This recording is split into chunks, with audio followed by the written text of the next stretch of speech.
Is that right? We're talking about first takes in the house. Oh, yeah. Probably the New York Giants. Excuse me, Stephen A. Can I get a how about them New York football Giants pulling off the upset against Seattle, Super Bowl favorite in one of the toughest stadiums to play with their backup quarterback, Colt McCoy.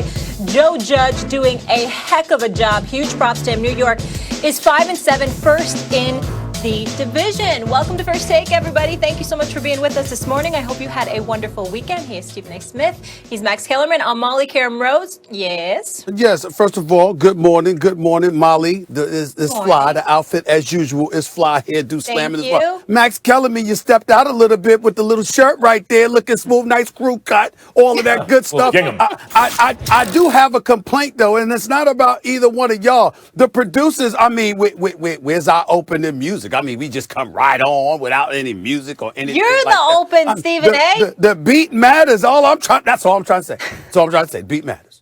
Beat matters. You were the open. Like all we needed was you and the New York Giants this morning. All right, okay. Max, let's get right to it, because you know I was super hyped last night watching that game. I still can't believe they pulled it off. Do you think the Giants are now going to run away with the NFC East? They ain't running away with nothing, unless you consider like a game by NFC East standards. Like, oh my God, it's insurmountable. A whole football game. No, they're not running away with anything, and that has a lot to do with their schedule. Although when you look at the schedule, you don't see that's an unwinnable game, like Baltimore right now. A couple weeks ago, you go, nah, the Giants are going to get killed, like a month ago. Not anymore. It's a winnable game. Arizona's a winnable game. You know, these are games they can win. But when you look at their schedule, you figure maybe they're 2-2, something like that. And if they're a little bit better than that, great. Cleveland's playing very well right now. You'd like the Giants over the Cowboys last week of the season. But 3 of their next 4, the Giants will be underdogs. And the Washington football team, who, like the Giants, has been trending better and better as the season goes on, who, like the Giants, had a culture change before the season started, although in Washington's case, they had more of a known commodity as a head coach. In the Giants' case, they were hoping that they picked the right guy. But in any event, Washington's schedule's not as bad as the Giants, although it's not a cupcake schedule. The main thing I notice is that for the Giants and for Washington, the schedule doesn't look as tough as it used to because our perception of them has changed. You know, when you think differently about your football team and you look at a game like Arizona or Baltimore or Cleveland and you think your team is really no good. If it was the Jets, you go, gonna lose. Unless you see a Bengals pop up somewhere or maybe a Panthers, you go, maybe that's a winnable game. But the way the Giants and Washington are playing, you look at those same games, you go, they have a chance to win. For example, today, Pittsburgh, right? That's an undefeated team. And I think because they beat the Ravens, but the way they beat them, Tomlin really came down on them. Maybe they don't fall into a trap, Pittsburgh against Washington. But otherwise, that's a kind of a trap game. Washington doesn't have a good record, but they do play defense. They've been playing better than advertised this year. Meantime, the Steelers are coming off a Ravens game where obviously the emotions get up. And as Ryan Clark says, best time to play the Steelers or the Ravens is after they play each other, right? All of a sudden, I look at that game, I go, I think Pittsburgh's going to beat Washington. But I think partly that has to do with motivation. In other words, that's not such a bad win anymore. That's kind of a quality win. So, Stephen A., I don't see the Giants with something like a 2-game plus lead in that division. Mm-hmm. I think it's going to be tight. Max, I got to tell you something, man. I mean, listen. I can't definitively say this, but I think it's possible. I think it's possible that they can run away with the NFC East. First of all, the Eagles are trash. We're just there. They're trash. All right, that's number one. All right, you get them out of the way. Then you got Washington, okay? Washington's got Pittsburgh. They've got San Francisco. They've got Seattle. They've got Carolina on their schedule. I mean, Washington could end up folding for the rest of the season. We can't summarily dismiss that their defense is real. Offensively, they're challenged. We understand that. So you got to look at it from that perspective. The Dallas Cowboys are the Dallas Cowboys. What can go wrong will go wrong. And it'll start tomorrow night even more so snowballing because Lamar Jackson will probably be back. The Baltimore Ravens playoff lives are on the line and they're going up against the Dallas Cowboys. So what a convenient element on their schedule. So I'm going to look at it from that perspective. And then last but not least, I got to take this into account. Max Kellerman, did I not come on the air weeks ago and specifically state this dude, Joe Judge, looks like the right man for the job. Every single week we have watched the New York Giants, they have improved. Whether they had Saquon Barkley when he goes down, whether they had Daniel Jones, ultimately when he goes down, when you watch the New York Giants, this guy, Joe Judge, seems to be the right man for the job. I can't say enough about the guy thus far. They play hard all the time. They improve every single week. And considering where they were and what we considered them to be, and to watch them go out and play the way that they play, particularly on the defensive side of the ball, they're a top 10 defense, number 8 overall, top 5, meaning number 4 against the run.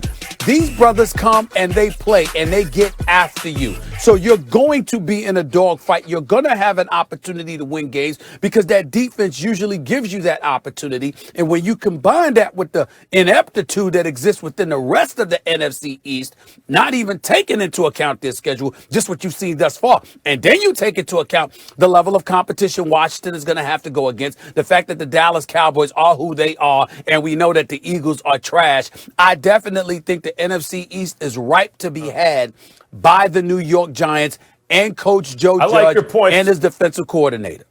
But I like your points about Joe Judge. I'm going to get to that in a second. First of all, Ron Rivera is a real guy, too. And when you look at the division, the teams with the coaches that you go, okay, that's a culture change. Those are the teams, New York and Washington, trending in the right direction. And those were the teams considered bottom feeders in a bottom-feeding division.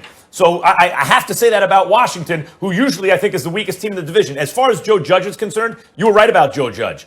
Joe Judge, when you do those kind of hard-nosed tactics with the players, you're hard on the players, you're hard on the coaches, early on as a rookie head coach, that could backfire. You have to do it with substance. You have to do it in a way where the team believes that you care about their best interests, right? And Joe Judge has pulled that off so far. It seems to me he's gotten buy-in, and that's great. I'm a huge Giants fan. That's great. I'll say something else. Colt McCoy is a solid NFL backup, but that's what he is, a backup. 100 yards, a touchdown, and an interception, and the Giants were able to beat Seattle with a backup. Daniel Jones, I'd say, is an average or maybe still a tick below average starter, only in his second year, so maybe he can be better than that by next year. But an average-ish starter obviously gives you a premium over an average-ish backup, and Colt McCoy just won a game. So they should get better when Daniel Jones gets back, and so far his rehab is promising. All that said, I'm not going to say the Giants are running away with it. I think it's going to be close between the Giants and Washington, and the division is so bad, Stephen A., if the Eagles steal a win, if the Cowboys get a win, and don't forget, the Cowboys beat the Vikings not long ago. The Vikings are pretty good. If either one of those teams gets a win, there's so few wins necessary in that division, suddenly our perception changes. Well, first of all, I'm going to say this to you respectfully. I don't think your argument makes much sense when you praise Joe Judge the way that you have, because the bottom line is, if you've watched this man coach and you see the improvement on the New York Giants, and you remember your comments about the NFC least and how pathetic they have been, then it stands to reason, based on what you're seeing alone with the return of Daniel Jones being imminent, that this team is going to continue to ascend. And we can't say anything else about the Dallas Cowboys. You can't say that about the Eagles. You might be able to say that about the Washington Redskins, but we're really not sure as of yet. So we got to take that into consideration. I'll leave this for you and Molly as diehard Giants fans. If Joe Judge, the way he looks, I'm only going by what we've seen thus far, okay? Because obviously the future will tell us more. Based on what we have seen thus far, y'all, if Joe Judge was the coach of the Los Angeles Chargers, they'd be Super Bowl contenders. I don't know about Super Bowl contenders, Stephen A. I think that they wouldn't have lost 45-0. It wouldn't have been such a mismatch as Warren Sharp predicted, Belichick versus Anthony Lynn, the worst coaching mismatch you could probably get right now, right? And I'll say this, since you point that out, the Bill Belichick coaching tree has always been a disaster in the NFL. But how you like Brian Flores down in Miami? How you liking Joe Judge in New York? Promising returns on young coaches right now off the Belichick tree. No question. Making lemonade, really doing something special. And I just want to give a quick shout to Leonard Williams and that defense. They're forcing more 3-and-out than they're allowing scoring drives, and they were super impressive yesterday as well. He's had 2.5 and they've been sacks. underrated so far this season on this win streak, obviously. All right, guys, let's keep it going here. I actually want to stay in the division, but focus on Philly. The truth hurts for Carson Wentz, getting benched for Jalen Hurts in the loss to the Packers. Doug Peterson non-committal on who will start next week against the Saints. Max, are Wentz's problems on himself, or is it the team as well at this point? It's Carson Wentz. By the way, where's Orlovsky? It's Carson Wentz.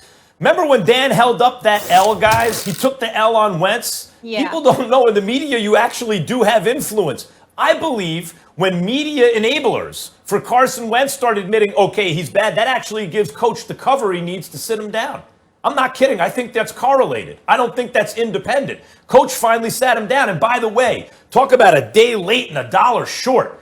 I told you a month ago, sit Wentz, hold him accountable. I told you a year ago the stuff I'm hearing coming out of Philly about Wentz changing plays and really running his offense, not Peterson's. I told you last year he was regressing. Hey, everyone, don't enable him and tell him how great he is so he doesn't have to work on anything. He's broken beyond repair. I do not believe in